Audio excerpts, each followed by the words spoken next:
You see, Christians have suffered in the past years. We've had burning of our churches, killing, adoption of our daughters, so many terrible things. The fact about it is that in places like Kaduna and other states in the north, in the north of Kaduna, there are many places that you can't even get the land to build a church. Even if you buy the land and go and obtain paper, the day you raise a foundation and they realize that it's a church, someone will use. But in the same street, you can have mosques in hundreds. That lack of tolerance have made Christians believe that there is a deliberate plan to make others feel they don't belong in this country. And that is when, if they express it that is Islamization of Nigeria.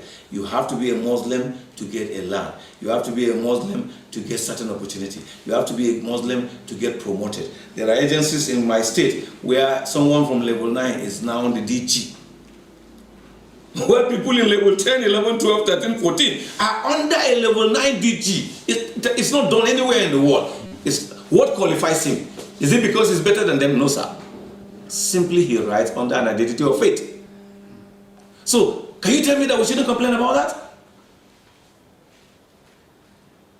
When such things happen and people begin to feel it's an agenda to either Islamize the country or to make the country look as other faiths do not exist. No, why are you bringing religion? Let me ask with due respect to all my Muslim friends, you know me that I work with all of you.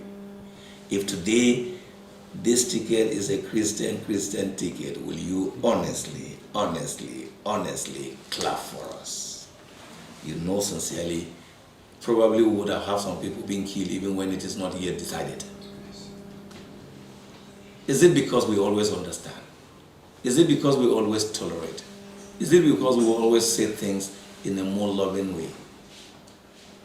So the Islamization agenda may not be a collective decision of all Muslims, but those who are empowered deliberately suppress others using it to protect themselves and hide under religion. And sadly, not many leaders are courageous enough among the Islamic clerics to tell them, no, we need justice, we need fairness. This one did not belong to us, it belongs to all of us. Give what belongs to them to them. We have few who are doing it, but they are in a very small number. Quickly put this that when we tested Muslim ticket in Kaduna in 2019 to 2023, what did we find? Did we find peace? Did we find progress? Did we find understanding? Was there success? The fact about it is that if we have ever buried people, lost lives, people live in fear, people lost job, people have challenges, we experienced it at that time. So the result we have is enough evidence to show that that's a total failure. That kind of thing is a failure. So there's nothing to boast about Kaduna. You know, one of the things I've always said about Kaduna is that because some media have used to be bought to praise what is not true, well, the reality is not. Like sometimes ago, about how many teachers were recruited and they were never engaged. For 1 year, they were told they've been employed. For 1 year, they've not been posted. And the moment they posted them, they sacked another thousands in primary school. And then few days after, advertisement looking for another teacher. Wait a minute.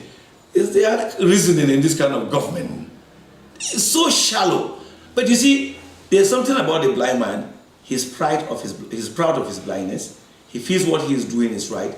And if he's not the kind of the person that listens, there's a limit to your advice or guidance. So what is happening in Kaduna is a failure. It has been a failure. It has not given us good result.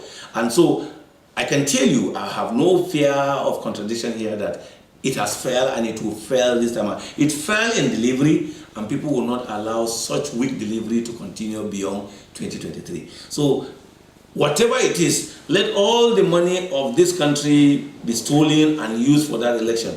After the election, we'll have